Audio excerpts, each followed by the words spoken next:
السلام علیکم ګرانو هیوادوالو، خدای دې وکړي چې ټول روغ جوړ او خوشحاله اوسئ. امید لرم چې ژوند به مو هر روان وي. یو نوی درس ته راغلاست. نن زموږ درس دی le temps du passé en français. le temps du passé en français یعنی تیر وختونه په فرانسوي ژبه کې، یعنی د تیر وخت زمانه یا د تیر وخت حالت په فرانسوي ژبه کې. یعنی تیر وخت کې څومره زمانې دي، موږ په تیر وخت کې څو قسمه جملې جوړولی شو. دا ټول په دې درس کې تاسو لپاره تشریح کوو. دا یو ډیر مهم درس دی. ویډیو تر اخره را سره وګورئ چې ورباندې پوه شئ. Quels sont les temps du passé? Quels sont les temps du passé? Quels sont les temps du passé؟ یعنی د تیر وخت څو حالت دي، یا مثلا د تیر وخت څو زمانې دي. یعنی په تیر وخت کې څو قسم مونږ کولی شو جملې جوړ کړو.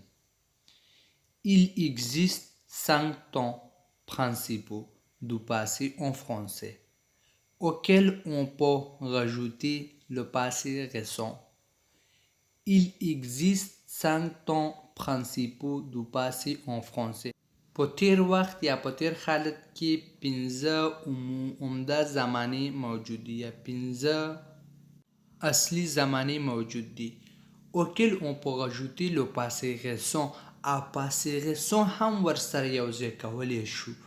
که passé récent ورسره یوځای کړو نو شپږ کېږي، خو لیکن د تیر وخت اصلي زمانې چې دي 5 دي. اول passé récent، دویم le passé composé، دریم imparfait یا l'imparfait، څلورم le pluscuparfait، پنځم le passé simple، شپږم le passé antérieur. دا شپږ زمانې په تیر حالت کې موجود دي. یعنی موږ په تیر وخت کې شپږ قسمه جملې جوړ کولی شو. خو لیکن دا لومړنی چې دی دا یعنی حال یا موجوده وخت ته ډیر نږدې دی. د تیر وخت 5 عمده یا اصلي زمانه چې دي دا دویم نه نیولې تر شپږم پورې دي، لکه le passé composé، l'imparfait، le pluscuparfait، le passé simple، le passé antérieur. او le passé récent هم راځي، ولیکن دا حال یا موجوده وخت ډیر نږدې دی. په دې درس کې یوازې le passé récent تاسو لپاره تشریح کوم، او پاتې دا 5 هم هر یو په نوبت سره د مثالونو تاسو لپاره تشریح کوم. le passé composé او l'imparfait مخکې مې تشریح کړي دي. تاسو کولی شئ چې چینل ته لاړ شئ او هلته ویډیو وګورئ. او پاتې دا درې le pluscuparfait، le passé simple، le passé antérieur په راتلونکي کې دا هم تاسو لپاره تشریح کوم.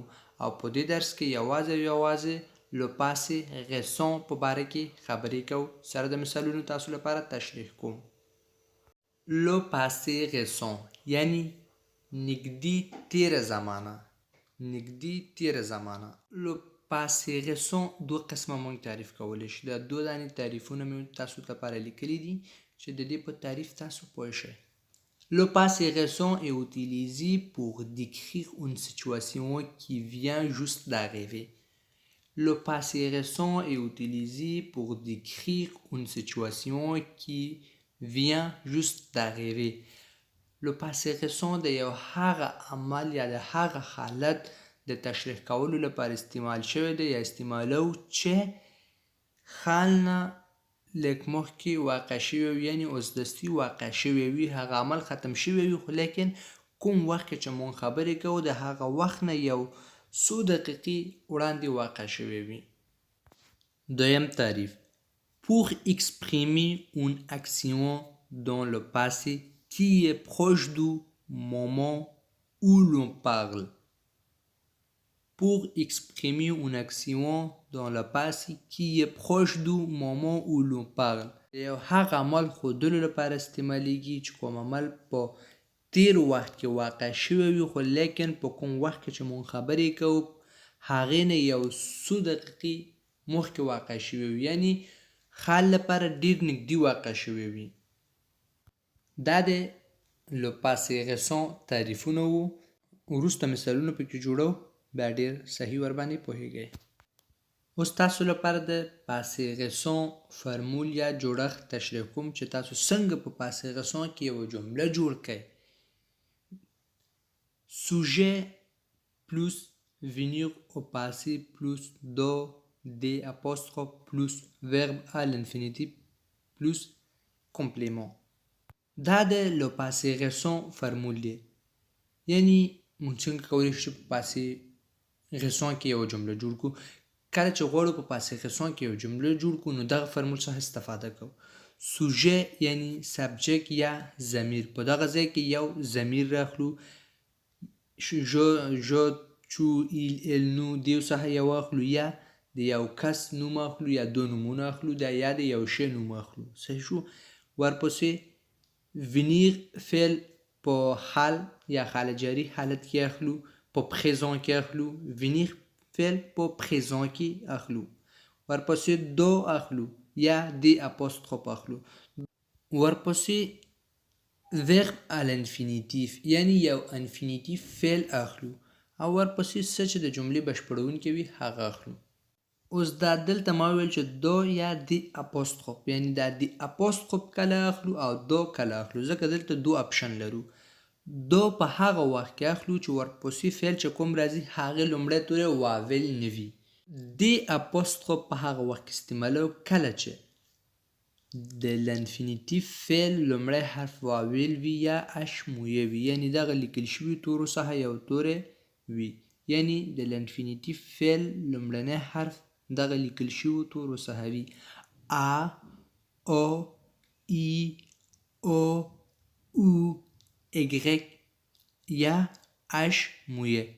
یعنی که د لانفینیتیف فعل لومړی حرف له دې حرفونو څخه وي نو دی اپوستروف استعمالو. اوس په دې مثالونو کې وګورئ، خپله سر مو ورباندې خلاصیږي. اوس مثال په توګه دیغ فعل چې دی، دیغ معنا ویل، دا په لو پاسې غسون کې استعمالو او پکې جملې جوړو. هر یو فعل همدغسې استعمالو. je viens de dire، j'en viens de dire، je viens de dire معنا یعنی ما اوس دستي وویلي. je viens de dire ما اوس دستي وویلي. je سبجیکت شو، vient venir فعل په پریزون کې شو، دو هماغه فرمول څخه هم واخیستو. دو دلته ځکه اخلو چې دیغ لومړی حرف واول نه دی. که چیرې د دیغ لومړی حرف واول وي، یعنی د دیغ په ځای چې کوم فعل راځي، که چیرې د دې لومړی حرف واول وي په هغه وخت کې دی اپوستروف استعمالو. tu viens de dire، tu viens de dire یعنی تا اوس دستي وویلي. il elle on vient de dire، il vient de dire هغې اوس دستي وویلي. elle vient de dire هغه ښځې لپاره هغه ښځې اوس دستي وویلي. on vient de dire، on vient de dire مونږ وویلي یا مونږ اوس دستي وویلي. nous venons de dire، nous venons de dire مونږ اوس وویلي. vous venez de dire، vous venez de dire یعنی تاسو اوس وویلي. ils elles viennent de dire، ils viennent de dire هغوی اوس وویلي. elles viennent de dire هغوی یعنی ښځو لپاره هغوی اوس وویلي. یعنی هر قسم جمله چې تاسو په پاسې غسون کې جوړوئ نو همدغه فرمول څخه استفاده کوئ. دا د یو هغه عمل د ښودلو لپاره استعمالیږي کوم عمل چې یعنی موجوده وخت نه یا په کوم وخت کې چې ته خبرې کوې دې وخت نه لږ مخکې واقع شوی وي یا ترسره شوی وي. je viens de téléphoner à ma mère، je viens de téléphoner à ma mère ما اوس خپل مور ته تلیفون وکړو یا ما اوس د خپل مور ته تلیفون وکړو. je viens de me réveiller، je viens de me réveiller، je viens de me réveiller زه اوس له خوبه پاڅېدم یا زه اوس دستي له خوبه پاڅېدم.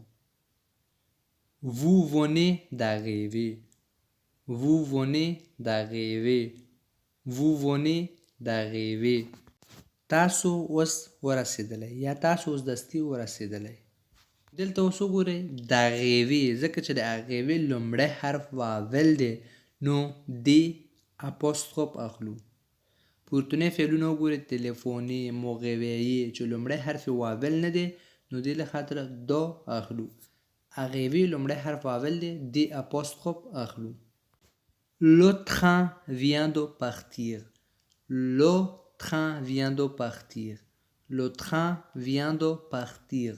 یعنی ټرین اوس لاړو یا ټرین اوس دستي ووتو لاړو. Je viens de terminer mon repas. Je viens de terminer mon repas. Je viens de terminer mon repas. ما اوس خپل ډوډۍ ختم کو. ما اوس دستي خپل ډوډۍ ختم کو. Je viens d'arriver à la maison. Je viens d'arriver à la maison. Je viens d'arriver à la maison.